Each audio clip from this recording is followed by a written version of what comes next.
Hello, my friends, and welcome to the Talking Cryptocurrency podcast. I'm your host, Jason Rigden.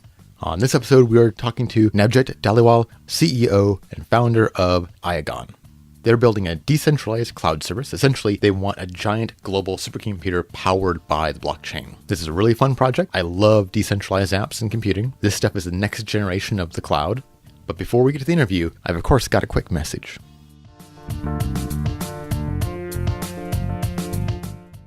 You want to hear something sad? Well, you're going to hear it anyway. I have a sad confession. The Talking Cryptocurrency podcast has not had a single review on Apple Podcast. It's tragic, and it breaks my heart. Luckily, you can do something about it. Yes, you can make my little heart swell with joy with just one review on Apple Podcasts. You don't even have to like the show. I'll take anything. So how about you become the first to write a review? Do it today or tomorrow, just as long as the show gets a review. Thanks.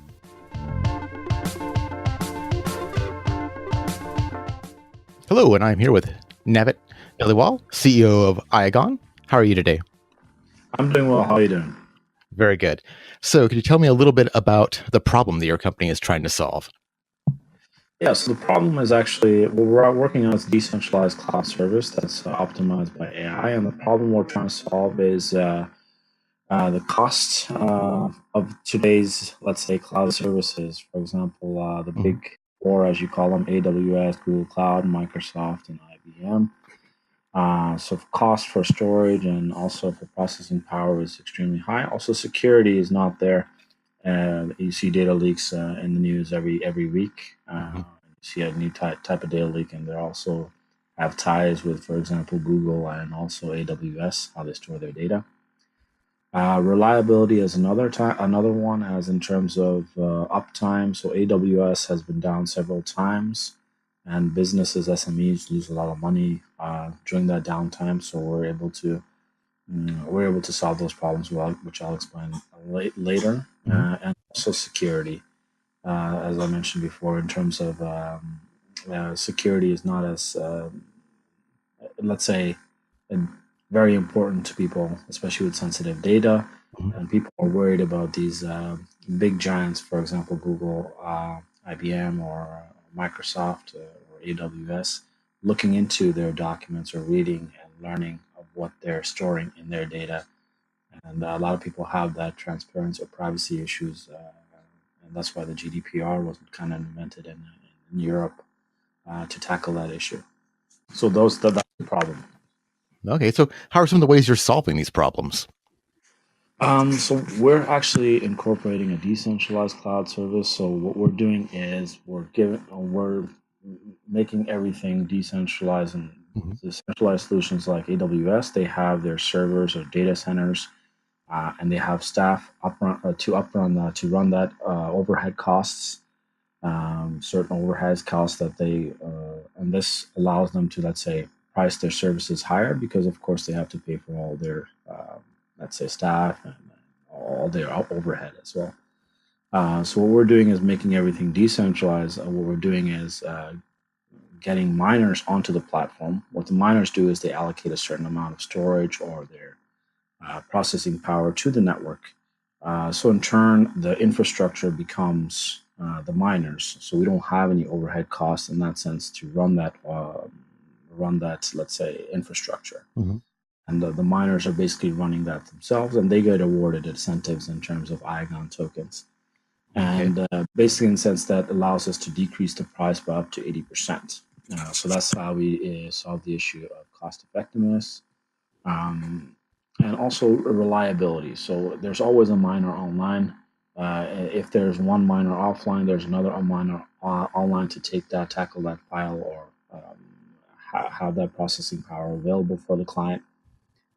Security, we solved that issue by dual layer security. So we use SHA 256 on our data storage, distributed data storage, and also we use the encryption on every shard. So a shard is basically a slice of a data, and we shard each data file several ways, so many shards, and we copy each shard and spread it to the network. And the network is composed of the miners, and that let's say that fingerprint of that specific file I'll call it a fingerprint for now, but it's kind of like a pointer, is stored on the blockchain. That information is stored in the blockchain, and blockchain is fully secure and it hasn't been hacked to this day. Mm-hmm. Also, we in terms of efficiency, we also solve that issue. So we learn the behavior of each miner over time. So what we do is we continuously learn the behavior of each node, but through different variables in terms of performance, uptime, availability, for example, and trustability and cost benefit.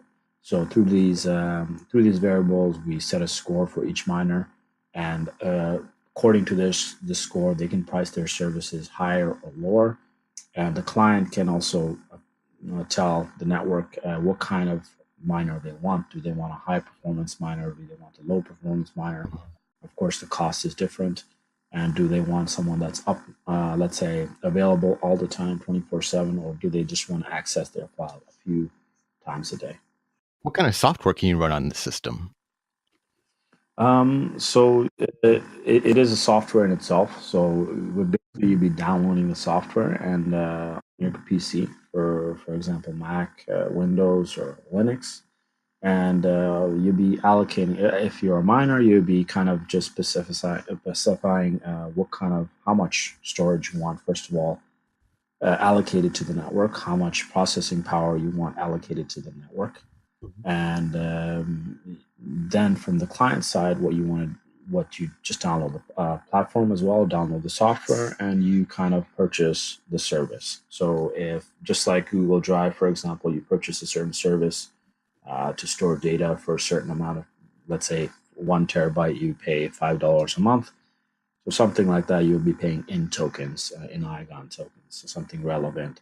And let's say if you want to buy processing power, which is more complex, these are made just for processing power is made more for SMEs and companies that are AI startups, for example. Okay. And they can also purchase the processing power through that same software. Okay. But there's not like a VPS kind of solution or any kind of serverless kind of solution? Oh well, it not yet at this Okay. moment. So Yeah. we're building it onto the app at this moment. But eventually, what we're going to have is online, so it's going to be available. For example, Mhm. it is serverless in a sense. It's just the only software is installed onto your computer, Okay. so you don't actually store the files on your computer in a sense. You're storing the files on the network, so on the miners, and the miners uh, are kind of like physical. Let's say miners can be anyone. They can be anyone from a person owning a PC or a user or a data center, or for example, any other decentralized data storage platform like Siacoin or, for example, Filecoin storage, or for example, Golem can be the processing side. So it can be anything on the grid, and it's not specifically stored on your PC. Okay. And those miners, they can't see the data, or do they see the data? No, so it's as the file comes in. So what the process is, the file comes in, and it's sharded into many slices, and it's encrypted the SHA-256 encryption and spread to the network. The only person that has a view of where the files are at a specific point is the person who stored the file. Okay. So no one else knows where the files are, and even if the file was able to be accessed, they have to first break the military grade encryption, which is the SHA-256, and then they they wouldn't know what to do with that slice. So Yeah. they only have one part of the slice of the full puzzle, and there's no way of knowing where the other parts of the slices are stored. Okay. And is that the same on the CPU side? Yes, yeah, same on this, a little bit different in terms of encryption because we have to use a different type of encryption. We're looking into different types of encryption like homomorphic encryption, but there's problems with homomorphic encryption in terms of latency. So we're looking at kind of like a hybrid, something in between, and we're working on that with our current advisors, and hopefully we get more staff members on board that can also solve this issue. Okay. So what are some of the use cases of the people that are buying the CPU time? Yeah, so there's a wide range of kind of use cases in this model. So there are, for example, you can store your personal files, your medical files, financial records. So banks can use it. There's, for example, blockchain projects can use this for their computational power or cloud. It can also be for web services. For companies and corporations that are looking for processing power for AI. So AI requires a lot of processing power. So we're able to kind of cut the costs by up to 80%. So startup companies will be very keen to spend less money in the startup phase. And eventually, of course, if they like the product, in the further phases as well. Also for big data storage, organizations and individuals can prevent data leaks by storing their files on the platform, and prevent any kind of hackers from collecting sensitive data. So you're really building kind of the next generation of cloud computing. Yes, exactly. That's awesome. So what have been some of the challenges of deploying this system? Well, right now there's in terms of the machine learning is kind of probably the most challenging aspect of it in terms of the technology. So in terms of the computing side, also that's also the homomorphic encryption. That's going to be a challenging part to solve. But we have a great team. I think that we're going to be hiring more staff members that along the way as we just reach our soft cap. So we'll be hiring new team members that be able to kind of look into this problem in more depth. I think the biggest problem though is aside from the technology is the adoption. I think has to do with every kind of project in the blockchain space. I think that once blockchain becomes a mainstream kind of go-to thing, then I'll be easier to adopt. Right now, there's a steep learning curve in blockchain, so people that are coming in first have to be educated, and that education takes time. And then after that, we can kind of do the sale pitch for the product and how it works. And first, we have to educate the SMEs and educate the consumer how it actually works, and then after that, we can make the sales pitch. That's why it's different from today's products. And today's products, most consumers are aware of the general products, electronics, for example, how they work. So it's not so hard. You just go straight to the sales pitch. It's a different types of go-to-market plan here. That's probably the hardest part right now. One of the hardest things about explaining the blockchain is to people who aren't very familiar with technology, it sounds like magic. They really don't believe you when you say it has these characteristics, it does these things. And they're like, yeah, right. Yeah, exactly. And, is this really how it works? And can it actually do that? It's very difficult to explain in terms of technological aspect. But I think that's why we're going to be targeting a different type of group in the beginning. We're going to be targeting the AI startup companies, first of all, and also the companies that have had recent past, let's say, data leaks, and also the decentralized space. So a lot of the decentralized projects right now do have most of the data, even though they claim to be fully decentralized. They are not. A lot of them storing their data on AWS and different cloud services. And I think that we have to sway away more from that to kind of get more decentralized or blockchain more adopted into the space. So what are some of your plans for the future? I think you're doing a token sale right now, but do you have more plans for the rest of the summer? Yeah.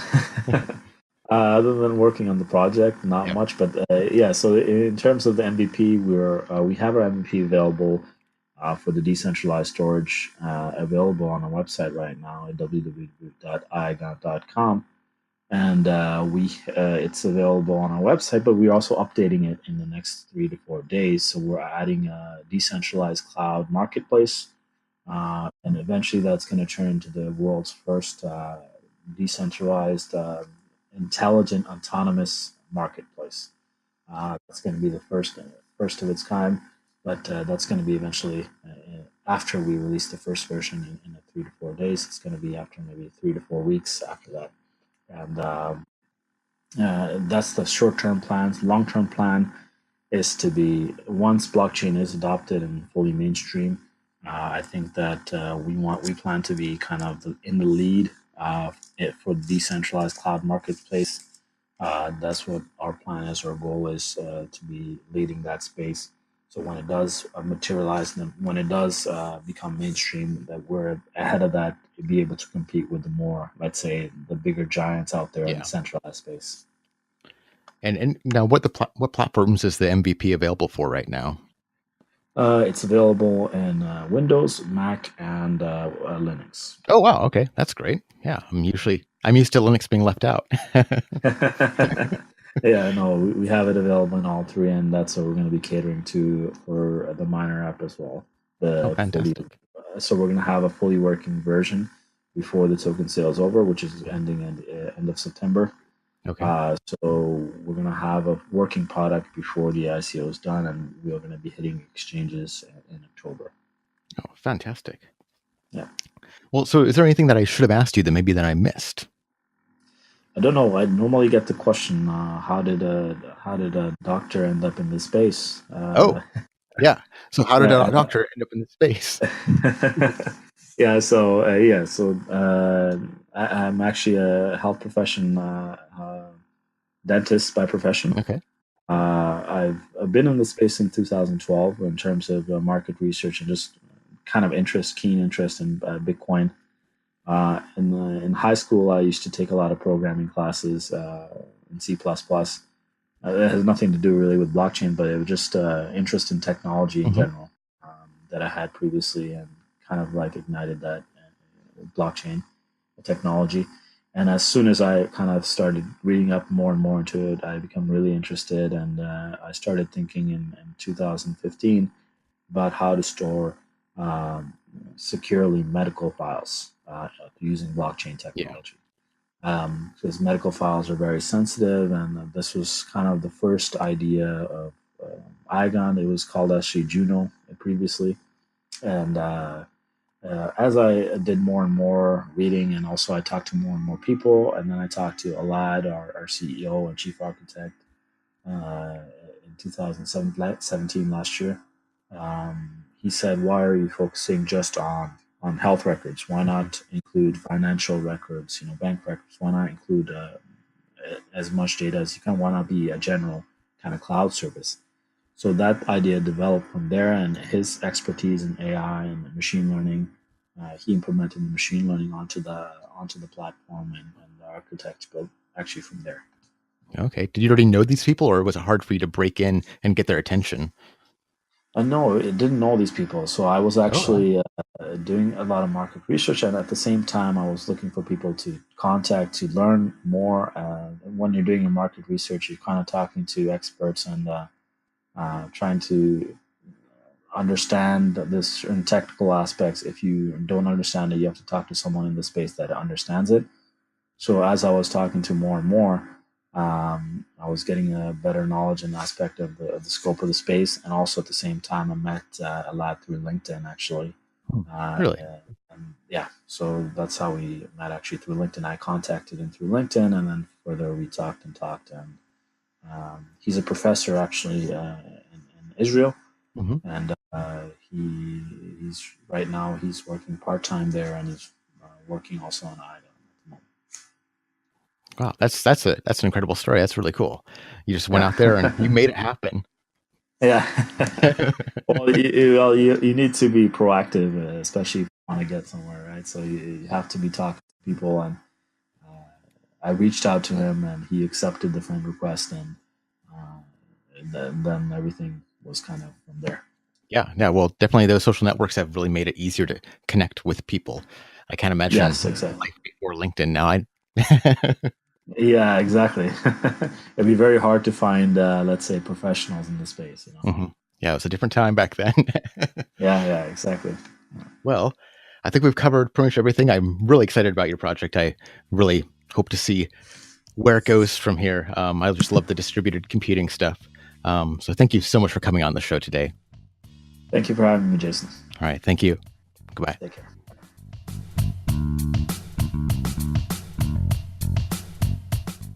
Thanks, Navjit, for coming on the show. IGON could be a game changer. I really think that we are on the verge of a revolution in cloud computing, and these folks could be the ones that make it happen. They have an ICO sale going on right now, and the links are all in the show notes. You've been listening to the Talking Cryptocurrency podcast. My name is Jason Rigden, and I've been your host. Thanks for listening to the show, and I look forward to talking to you again soon. Have a great day.